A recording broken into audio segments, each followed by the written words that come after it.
So I don't think Todd's worried about Kandi being fair. I feel like he wants to pound his chest a little bit because he's read the jokes. We break up and now I got to take care of that anyway. Right, and that's why so, to me, does that make I would sense? think it would make more sense to say, hey, if we ever break up, we would sell the house. We would sell this house, and you would stay in something you could afford. Not put you in the hood and that, especially if we got kids together. Right. But maybe it wouldn't be this house. /Todd Tucker is the one person Kandi still can't shake. Cause what do you mean he is now pairing up with Kandi's arch-nemesis Tamar to gang up on her? Girl, Todd was really on that scheme. Ever since their divorce was finalized, Kandi has been painting this picture where she and Todd are still family and there isn't any mess going on in her house. But Todd is not only spilling the tea about Kandi's businesses, but even got on Tamar Braxton's side to expose Kandi for being a mean girl all because he didn't get the divorce settlement he thought he deserved. Now, in case you didn't know, Kandi won big in her divorce fight. She's rumored to be worth somewhere around $30 million to $40 million. And the way Todd was moving, it looked like he was ready to take it all the way to the bank with this one. But Kandi made it out all right, and this has got Todd so pressed that he is ready to take his revenge no matter the cost. But for the most part, even if we argue, we still, try to be nice to each other. You're co-parenting. Yeah, we're co-parents, and last night we went to my son's basketball game, so we were there sitting right next to each other. I'm sure people was like, right. Right. But I feel like once we're done with this, I really feel that we'll be able to be great co-parents because our ultimate goal is to make sure that all of our kids are happy and that they don't feel the blunt of our drama. Okay, clears throat. Mind you, neither of them had to pay child support or alimony, and Kandi was required to pay Todd $426,388 with $250,000 paid up front and the rest paid in installments. They split their 10 cars equally, and when it comes to their children, they have joint legal and physical custody. Their real estate was split between the two of them, music, and it looks like they decided to sell their food truck and split the money.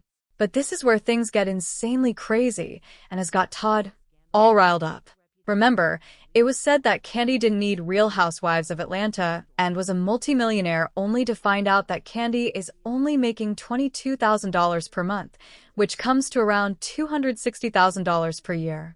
When you remove taxes, that should come up to about $170,000 as net income. Now, this is nothing to scoff at, but from what we are seeing, and is this the reason why Kandi is always involved in a million small projects? Because she knows the whole thing could shatter at any time. This gross monthly income is approximately $22,083.33.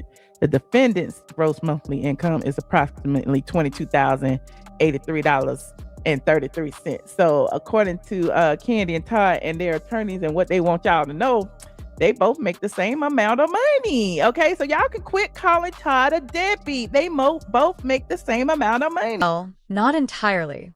Sources close to the couple are saying that the divorce settlement didn't reveal the whole truth about what's going on. On paper, it is true that Kandi only makes $260,000 a year.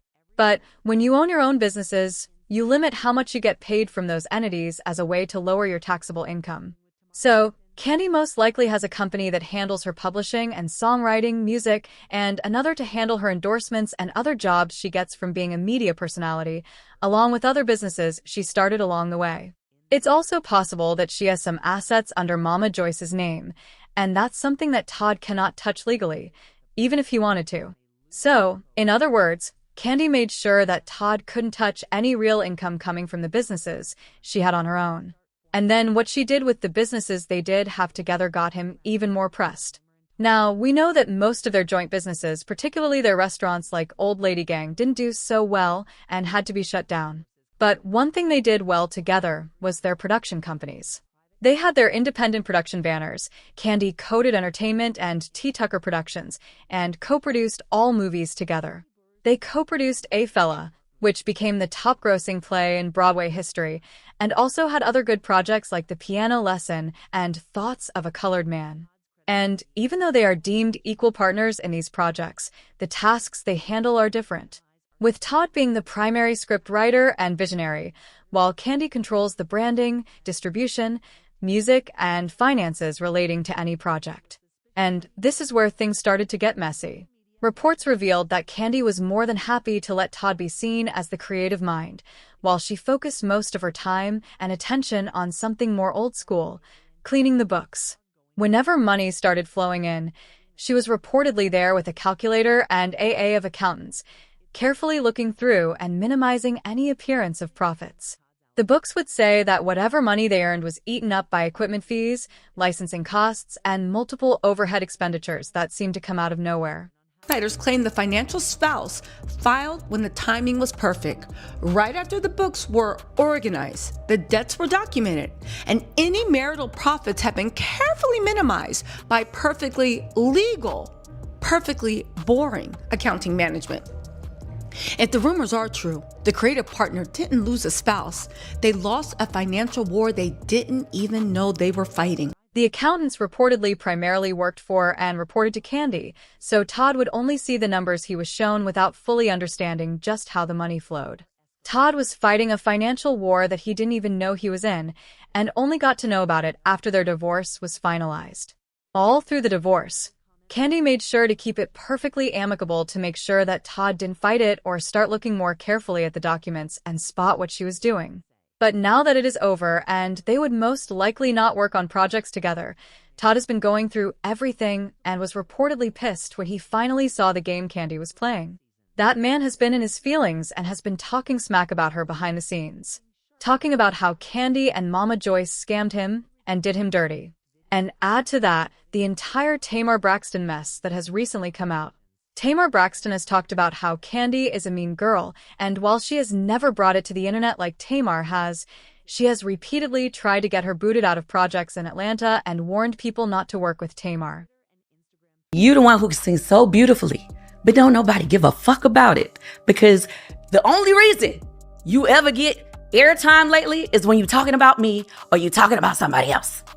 You doing something negative. And if that's what you want to be known for is negative bullshit, keep doing what you're doing. Other than that, I would suggest learn how to be a lady. Learn how to carry yourself in public.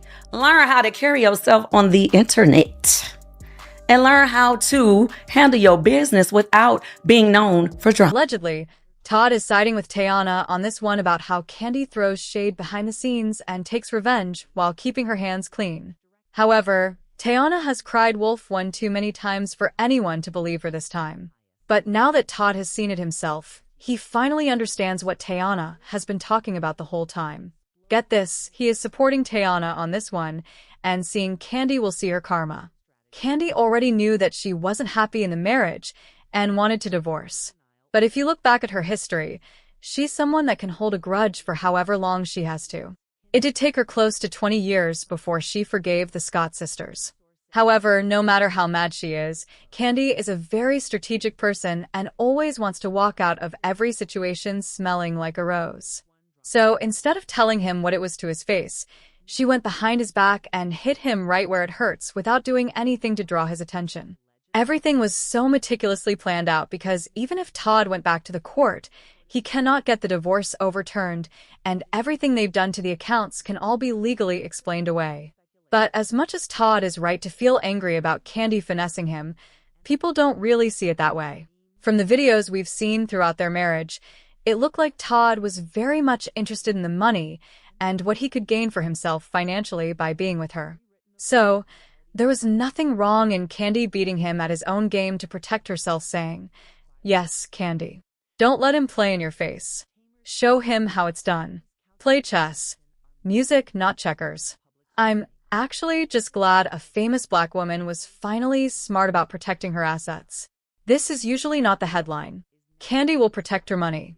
I think that's why she let those restaurants close. What did you guys think about this? Sound off in the comments and make sure to like and subscribe. See you later.